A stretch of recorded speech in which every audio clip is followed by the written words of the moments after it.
दादा, आज विठ्ठल परिवार एकत्र येण्यासंदर्भात एक महत्त्वाची बैठक झाली. त्या बैठकीमध्ये सकारात्मक चर्चा झाली का? झाली तर कोणत्या मुद्द्यावर झाली? येणाऱ्या स्थानिक निवडणुकीसंदर्भात पंढरपूर नगरपालिका असेल, मंगळवेढा नगरपालिका असेल, या नगरपालिकेचे त्या ठिकाणी इलेक्शन डिक्लेअर झालेले आहेत. त्याचबरोबर जिल्हा परिषद पंचायत समितीचे देखील येणाऱ्या महिन्याभराच्या काळात या निवडणुका पार पडणार आहेत. त्यासाठी आम्ही सगळ्या परिवारातले नेते मंडळींना एकत्रित येण्याचं आवाहन, विनंती त्या दरम्यान केली होती. त्या पद्धतीनं सगळ्यांनी सकारात्मक त्यांचा प्रतिसाद दिलेला आहे. त्या पद्धतीने एकत्रित येण्याची भूमिका देखील प्रत्येकाने व्यक्त केलेली आहे.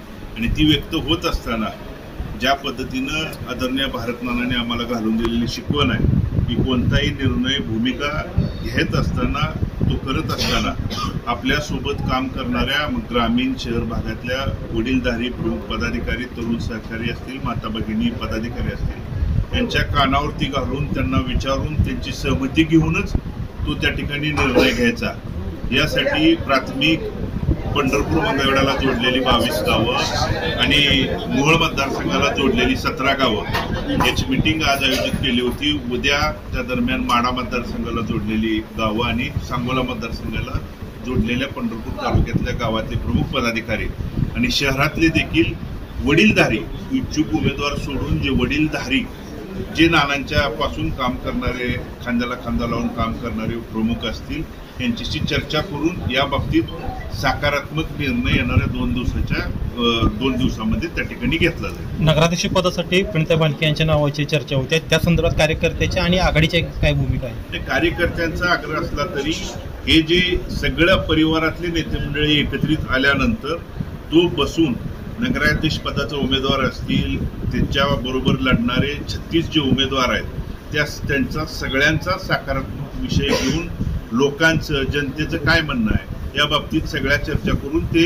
प्रमुख नेते मंडळी जो निर्णय घेतील त्यांच्यासोबत मी त्या ठिकाणी असणार. जर विठ्ठल परिवार एकत्र आला नसता तर अनेक बदल पाठीमागच्या ह्याच्यात पराभूत करायला लागले. त्याचा परिणाम येणाऱ्या पुढच्या निवडणुकीमध्ये ज्या पद्धतीनं नगरपालिकेमध्ये होत्या पद्धतीने जिल्हा परिषद पंचमीमध्ये त्याचे कसे बदल असतील? नक्कीच यापूर्वी देखील जोपर्यंत, कारण आमच्या परिवारात फूट पाडायची, भांडणं लावायची आणि वेगवेगळ्या सत्ता हस्तगत करायच्या हे काही मंडळींचं काम होतं.